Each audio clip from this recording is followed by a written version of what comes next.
স্বাগত সকলকে মোবাইলের পাগলামিতে নিয়ে চলে এসেছি আজকে আরেকটা ভিডিও। আর আজকের ভিডিওটা কিন্তু আমার পছন্দের কাজের ভিডিও। আমি এখানে এমডিএফ বোর্ড নিয়ে নিয়েছি, একটা ওয়াল হ্যাঙ্গিং বানাবো।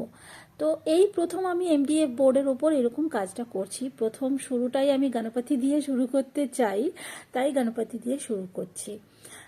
তোমরা যারা রেগুলার আমার ভিডিও দেখো একদম প্রথম থেকে, তারা জানো যে আমি জাস্ট নিজে থেকেই চেষ্টা করি আর নিজে থেকেই বানানোর চেষ্টা করি বা শেখার চেষ্টা করি। তো এটাও সেরকমই বলতে পারো। তো এটা আমার প্রথম কাজ এমডিএফ বোর্ডের ওপর এরকমভাবে গণপতি বানানো আর কি। চলো দেখা যাক কতটুকু কিরকম হয়। আস্তে আস্তেই তো শিখবো, তাই না? একটু একটু করে প্র্যাকটিক্যালি করলে তবেই না শেখা হবে। এইখানে আমি বোর্ডের ওপর প্রথমে মার্ক করে নিয়েছি কোথায় কি করব, তারপরে মোল্ডেড ক্লে দিয়ে আমি এখানে গণপতির পেট প্রথমে বানিয়েছি, তারপর ফেস বানিয়েছি। এবার জল দিয়ে একটু একটু করে পলিশ করে দিচ্ছি, কারণ রাফ যে সারফেসগুলো থাকে ওইগুলো আর কি জল দিয়ে আস্তে আস্তে পলিশ করছি। আর এইবারে দেখো কান দুটো বানাবো। তো আমি যেটা বলছিলাম, আমি নিজে নিজেই শেখার চেষ্টা করি। আমার কাছে মনে হয় প্র্যাকটিক্যালি ধরে ধরে আস্তে আস্তে যখন শিখবো না, জিনিসগুলো যেরকমই হোক নিজের হাতের মধ্যে চলে আসবে আর কি। একটু একটু করে শিখলেই আমরা আস্তে আস্তে শিখতে পারবো। হয়তো প্রথমে একটু আনাড়ির মতো কাজ হবে, কিন্তু আস্তে আস্তে কিন্তু কাজের সৌন্দর্য বেড়ে যায়। আর আমার কাছে হাতে করা জিনিস খুবই ভালো লাগে, খুবই ভালো লাগে। যারা করে প্রত্যেকেই আমি খুব সাপোর্ট করার চেষ্টা করি, আর নিজে করতে তো খুবই ভালো লাগে। আর আরেকটা জিনিস হচ্ছে, আমি এই শেখার কথা যে বলছি, নিজে হাতে ধরে শিখলে অনেককেই আমি বলি, যেমন এডিটিংয়ের ক্ষেত্রেও আমি বলি যে ভয় না পেয়ে নিজে হাতে একবার ধরো, একবার দুবার ভুল হবে, আস্তে আস্তেই কিন্তু শিখতে পারবে। তাহলে কি হয়, মানে একদম পুরোটাই শেখা হয়ে যায়। আর ওই বলে দিলে, ধরো আমি বললাম এডিট করে এটা করলে তারপরে ওটা করবে, সেই ক্ষেত্রে মুখস্থ করার ক্ষেত্রে আসলে শেখাটা বেশি হয় না, যতক্ষণ না তুমি প্র্যাকটিক্যালি জিনিসটা ঠিকঠাক করছো আর কি। যাই হোক, আমি মনে হয় কথা বলতে বলতে বেশি জ্ঞান দিয়ে ফেলি। যে জ্ঞানের কথা নয়, যেটা আমি প্র্যাকটিক্যালি নিজে করি আমি সেটাই বলি, সবসময় বলেছি। এখানে দেখো এবার মুকুটের ওপর আমি এই যে ঢাকনা কলমের আর কলমের রিফিল দিয়ে তারপরে টুল দিয়ে ডিজাইন করছি। আর মশা এসে আমাকে খুব জ্বালাতন করছে। আসলে আমি যে জায়গাটায় বসে কাজগুলো করি না, সামনে জানালা আছে, জানালাটা খোলা থাকলেই মশারা এরকম এসে আমাকে খুব জ্বালাতন করে। দেখো আমার মুকুটটা করা কিন্তু হয়ে গেছে। এইবারে আমি আস্তে আস্তে হাত বানাবো। দুই দিকে দুটো হাত বলতে ওই পামটা শুধু বানাবো আর কি, হাতের তালুটা শুধু হবে। এক হাতে মোদক ধরা থাকবে আর একটা হাত এমনি থাকবে। আর আমি যখন এই কাজগুলো করি তখন আমার হাতটাকে আমি এইভাবে রেখে দেখে তারপরে এইভাবেই করি আর কি। নিজের হাতটাকে এইভাবে রাখি, ওইভাবে রাখি, রেখে তারপরে করার চেষ্টা করি। তো এই যে দেখো, এবারে আমি এটা বসিয়ে দিলাম, এদিকে একটা হাত আর আরেকটা হাত করে বসাবো। তার আগে একটা মোদক বানিয়ে বসাবো। তো আমি না আজকে যখন এডিট করছি তখন আমার কি হয়েছে বলো তো, যতবার আমি এডিট করছি, এই যে আমি ভয়েস ওভারটা দিচ্ছি, এটা নিয়ে আমি পঞ্চমবার দিচ্ছি। ঠিক আছে, মানে আমি এডিট করছি, আমার ফোনটা হ্যাং হয়ে যাচ্ছে, দেন আবার পুরোটা ডিলিট হয়ে যাচ্ছে অটোমেটিক্যালি আমার ভয়েসটা। আবার আমি বেরোচ্ছি এটার থেকে, মানে রিফ্রেশ করছি, আবার করছি, এই করতে হচ্ছে অনেকক্ষণ ধরে। তো পঞ্চমবার ভাবো আমি এই ভিডিওটাকে এডিট করছি। তোমরা যারা আমার ভিডিও দেখো, অনেকেই দেখো, তো লাইক করতে ভুলে যাও। আমি বলবো একটুখানি লাইক করে দাও। লাইক করলে কিচ্ছু হয় না, জানো তো। লাইক করলে না আমরা উৎসাহ পাই, যারা ভিডিও করি তারা। সেই ক্ষেত্রে তোমাদের লাইকটা আমাদের কে এনার্জি বুস্ট করে আর কি।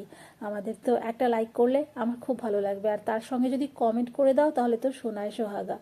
কমেন্ট করলে আরও বেশি ভালো লাগে। তোমরা অনেকেই আমার সঙ্গে জুড়েছো কিন্তু আমার এই আর্ট অ্যান্ড ক্রাফটের ভিডিওর জন্য। এই ইদানিং অনেক বন্ধুরা আরও জুড়েছো, তাদের সকলকে আমি স্বাগত জানাবো আর বলবো আমার সঙ্গে থেকো। আমি সামনে আরও কিছু আর্ট অ্যান্ড ক্রাফটের ভিডিও আনার চেষ্টা করছি, কারণ এই কাজটা না আমার প্রাণের কাজ। অনেক দিন ধরেই আমার ইচ্ছে, আমার একটা জায়গা এরকম হোক, একটা কোজি কর্নার হোক, যেখানে বসে আমি আমার কাজগুলো করতে পারি। তো এই জায়গাটুকু আমি করতে পেরেছি এখন। তো এখন আশা করছি আসবে।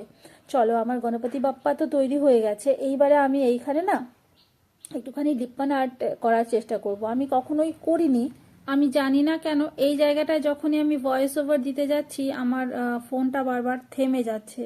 ইভেন এখনো থামছে। লিপ্পান আর্ট ব্যাপারটা আমি আগে কখনো করিনি, এই প্রথম করছি। আমি মোটামুটি স্যাটিসফাইড। ভুল ত্রুটি যা আছে তোমরা আমাকে বলে দিও, আমি চেষ্টা করব নেক্সট আরও ভালো করার।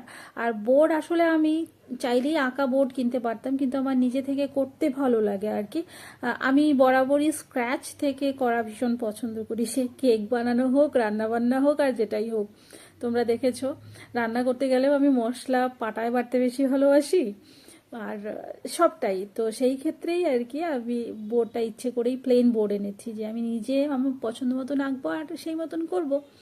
তো এইখানে দেখো এবার মোটামুটি আমার হয়ে গেছে, আর এখানে ছোট ছোট এরকম সার্কেল সার্কেল করে দেবো। আর এই যে এইখানটায় আমার মনে হয় এই জিনিসটা তোমরা আমার ব্লগে দেখেছো অনেক আগে, ঠিক আছে? এই যে দুটো কান বেরিয়ে এসছে আমার, দেখতেই পেলে। তো মোটামুটি আমার হয়ে গেছে, আর আমি কিন্তু ভীষণ খুশি। এই যে গণপতি বাপ্পাকে মোটামুটি করা হয়ে গেছে। শুকিয়ে যাওয়ার পর আমি এই জায়গাটা এবার কালার করার আগে আর কি একটু ঝেড়ে নিচ্ছি। যে কোনো কিছুই করার আগে আমি তোমাদেরকেও বলবো, অনেকেই কিন্তু আমার কাছে জিজ্ঞেস করো, তাই আমি বলছি পরিষ্কার করে নেবে, কারণ ধুলো পড়ে থাকে। তো এবার জেসো দিয়ে দেওয়ার পর আমি আবারও একবার পরিষ্কার করে নিয়ে এবার আমি রং দেব। আমার না জেসো দেওয়া ওই সাদাটাই কিন্তু খুব ভালো লাগছিল, কিন্তু এটা প্রথমবার যেহেতু করছি, আর একটুখানি এরকম বলো তো কি হলুদ লাল এই রঙগুলো শুভ শুভ মনে হয় আর কি। কোথাও না কোথাও আমরা একটু হলেও ট্র্যাডিশন আর এইসবের দিকে যাই, তো আর কালার জিনিসটা ভীষণ ভালো লাগে। তো সেই ক্ষেত্রে আমি ভাবলাম এইবারে প্রথম গণপতিটা আমি লাল রং করে করব। আর এরপরে আমার একটা ইচ্ছে আছে সাদার মধ্যে করার, বা মানে এক কালারে করার আর কি। দেখা যাক, এরপরে আরও করার ইচ্ছে আছে, দেখি করতে পারি কিনা। তো এই যে আমার লাল রং দেওয়া হয়ে গেছে। লাল রংটা দেওয়ার পর আমার মনে হলো এর সৌন্দর্যটা এনহ্যান্স করার জন্য একটুখানি গোল্ডেন টাচ দেওয়া দরকার। তো আমি আবার এর মধ্যে একটুখানি গোল্ডেন টাচ দিলাম। তো আসলে ব্যাপারটা হচ্ছে কি, আমার কাছে মনে হয় আমি এই এমডিএফ বোর্ডের যে এই গণপতিটা বানিয়েছি না, আমার মনের পুরো সব রং খুশিগুলোকে উজাড় করে এর মধ্যে দিয়েছি, ভেতরকার সব রংটা। আর ওই পাশে ছোট্ট ইঁদুরটাকে দেখছো, কিউট লাগছে না? আর ছোট্ট করে কিন্তু একটা জবা ফুল করেছি, জবা ফুলটা এত সুন্দর হয়েছে কি বলবো, নিজে নিজেই বলছি নিজে মুখে। সত্যি ছোট্ট জবা ফুল, কিন্তু ডিটেলিং খুব ভালো হয়েছে, আমার প্রাণের কাজ হয়েছে এটা, সত্যি বলছি আমার খুব ভালো লাগছে। আর এরপরে যেটা করব আমি এখানে এখন আমি দিয়ে দেব একটুখানি ভার্নিশ। ভার্নিশটা দিলে কি হয়, রংটা অনেক দিন অবধি ঠিক থাকে, আর এই জিনিসটাকে না মুছা যাবে, তোমার মন মতন করে তুমি মুছতে পারবে, ধুলো পড়বে না। আর তারপরে এখানে আমি দিয়ে দেব কিছু গ্লাস আয়না আর কি। তো এই আয়নাগুলো কিছু আমার কেনা, আর কিছু আমাকে দিদি দিয়েছে, বড় দিদি দিয়েছে। তো ওইগুলো দিয়েই আমি কাজটা সম্পূর্ণ করেছি। কেমন হয়েছে তোমরা কিন্তু অবশ্যই জানাবে। ভিডিওটা ভালো লাগলে একটা লাইক করবে প্লিজ, আর যারা নতুন দেখছো চ্যানেলটা সাবস্ক্রাইব করতে ভুলো না। দেখা হবে পরের ভিডিও, টাটা।